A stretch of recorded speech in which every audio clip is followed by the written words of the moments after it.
Hello, wonderful person. This is Chris for the Informed Stoner. It's Tuesday night, time for our Tuesday evening news report. This evening's news report's coming from CNN.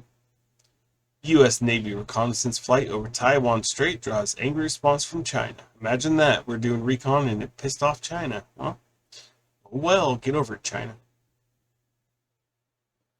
A U.S. Navy reconnaissance jet flew over Taiwan Strait on Monday in a maneuver intended to assert the right to operate in international airspace despite strong objections from the Chinese military.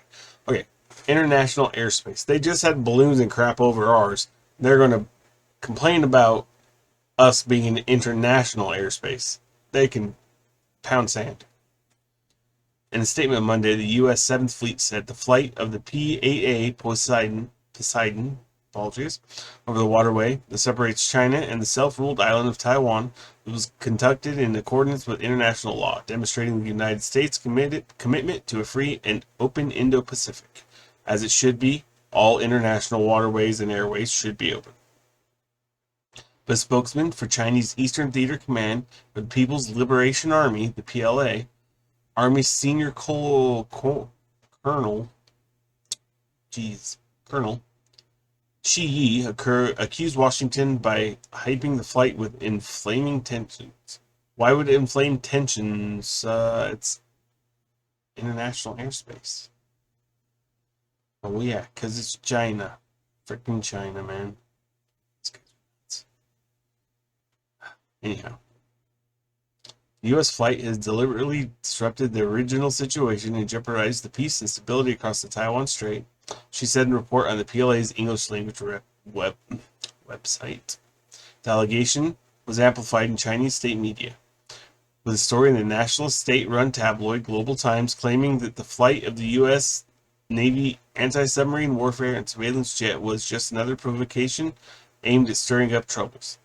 The U.S. 7th Fleet statement said that the U.S. would continue to fly, sail, and operate anywhere international law allows, including within the Taiwan Strait, within accordance of international law, as you know they're allowed to do. The Chinese Communist Party claims Taiwan, a democratically ruled island of 24 million people, as part of its sovereign territory despite never having controlled it. Beijing sends military aircraft and ships to the Taiwan Strait on a daily basis and keeps up its military pressure on the island. On Tuesday, Taiwan's defense ministry said it spotted 14 PLA aircraft and 3 Navy vessels around the island, including 4 aircraft that had crossed the median line of the strait, which had for decades served as a rarely breached informal demarcation line between the two sides, but is now routinely ignored by Beijing. Of course it is. Tuesday, PLA's deployment were up from 4 aircraft and 3 ships spotted on Taiwan on Monday, with none of those crossing the median line. The US P-8A flight on Monday was the second in less than a week to draw significant attention from the PLA. On Friday, a U.S. Poseidon with the CNN crew aboard was intercepted by a PLA fighter jet over the South China Sea near the Paracel Islands, a chain of contested coral atolls where Beijing has built military installations despite competing claims from Vietnam and Taiwan. Well, yeah, they're going to do what they want and they don't care. The intercept, filmed by the CNN crew, came by the PLA airfield in the Paracels, which China calls the Shi's Islands, warned that the U.S. plane to stay away from what it claimed was Chinese airspace around the island.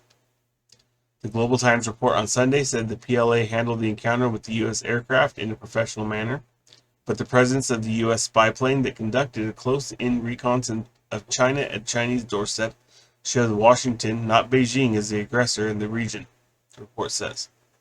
The U.S. military frequently sends aircraft and vessels to the South China Sea. Okay, we send them there, yes, but in international airspace and international waters around places we're allowed to be, including Taiwan, who wants us there. It's nuts. Just nuts. Where were we? Sorry.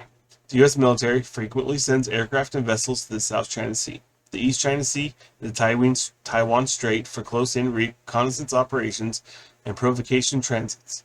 although China is thousands of kilometers away from it, the U.S. says. In a related development Monday, the general in charge of the U.S. Army in the Pacific said the PLA is on a historical trajectory as it continues building up its forces. The military arm that they've created is extraordinary, General Charles Flynn said at the American Enterprise Institute event. They are rehearsing, they are practicing, they are experimenting, they are all preparing for forces for something. But you don't build up that kind of arsenal just to defend and protect. You are probably building up that for other purposes. At the same event, Army Secretary Christian Wormuth said that while she does not believe a PLA amphibious invasion of Taiwan is imminent, we have to obviously prepare to fight and win that war.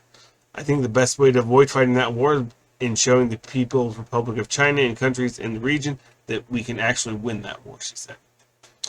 Well, I guess that's a question, right? If that war does happen, can we ensure that war is winnable? We have a lot invested in Ukraine right now. Should China decide to make its move on Taiwan, can we handle both of it? Both fronts? Maybe.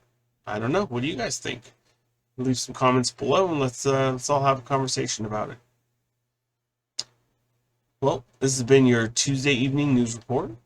If you like what we talked about and you'd like to see more, please like and subscribe. And this has been Chris for the Informed Stoner.